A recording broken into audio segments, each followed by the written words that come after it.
I think the mere fact that we are having to debate whether or not there was genocide is evidence of the fact why the Armenians feel so strongly about this. I don't think any act that the Congress could take or any individuals can take could undo the terrible injustice that was done to the Armenian people. I'm sorry that the government of Turkey still does not recognize what is true and right, but this is really the least we can do, and we have to always look to the future, and this is a small step toward preventing this type of thing from happening again. And until today, the Turkish government spends millions and millions of dollars to launch a public relations activity, to have a lobbying effort on the Hill to defeat any form of resolution that would recognize the Armenian genocide. Why would it be to their advantage not to even admit that this happened? It's a historic fact, it's documented. The United States was only the latest in accepting the Genocide Convention of the United Nations. So slowly but surely. Listen to this from the New York Times. A considerable population is in danger, ravaged by sickness and privations of every kind, by outrages including murder, refugees robbed of everything they possessed. Does it sound like the ethnic cleansing in Kosovo?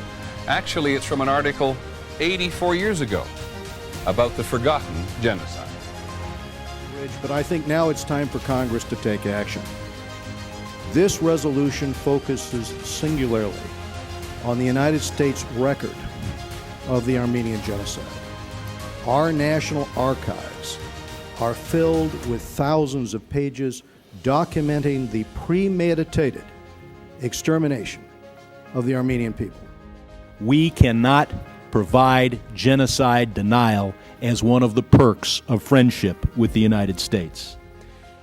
We have no reluctance to recognize genocide in Darfur.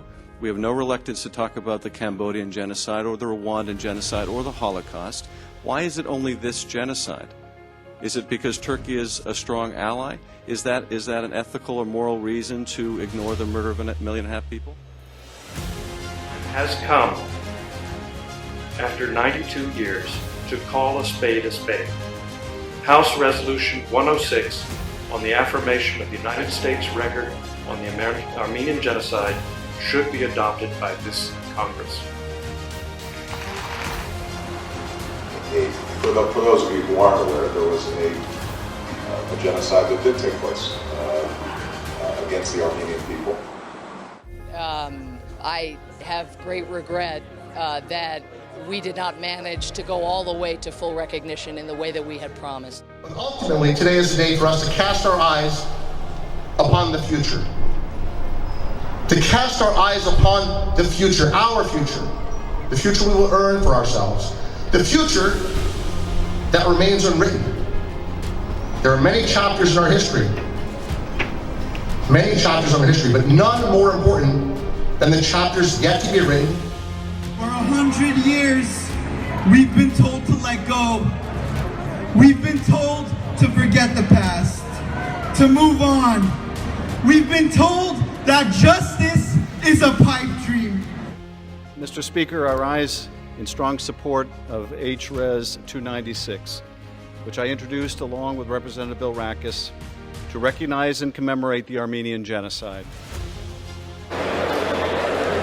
On this vote, the yeas are 405 and the nays are 11, with 3 answering present. The resolution is adopted.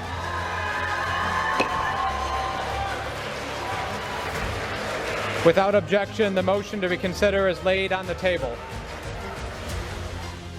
Mr. President, I'm proud to join with my colleague from New Jersey today in urging the Senate to take up and pass the bipartisan Menendez-Cruz resolution affirming U.S. recognition of the Armenian genocide.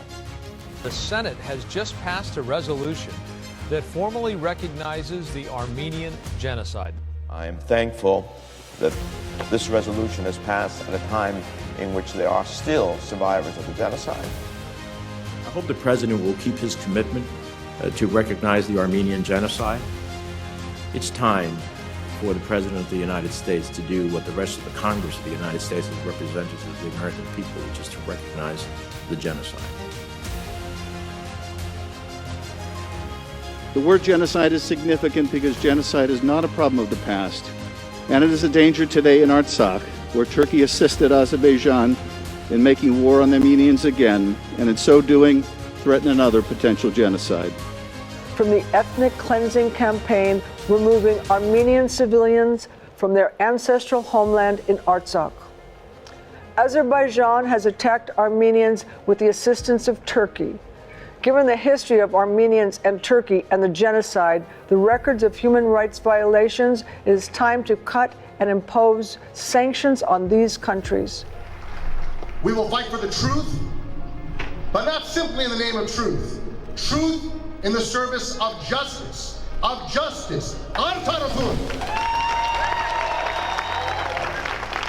And justice in the service of the survival of our nation. Our place as Armenians at the table of nations. In 1915, that place was nearly stolen from us. Stolen from us, but we shall reclaim it. We shall reclaim it with our blood and our sweat and our work.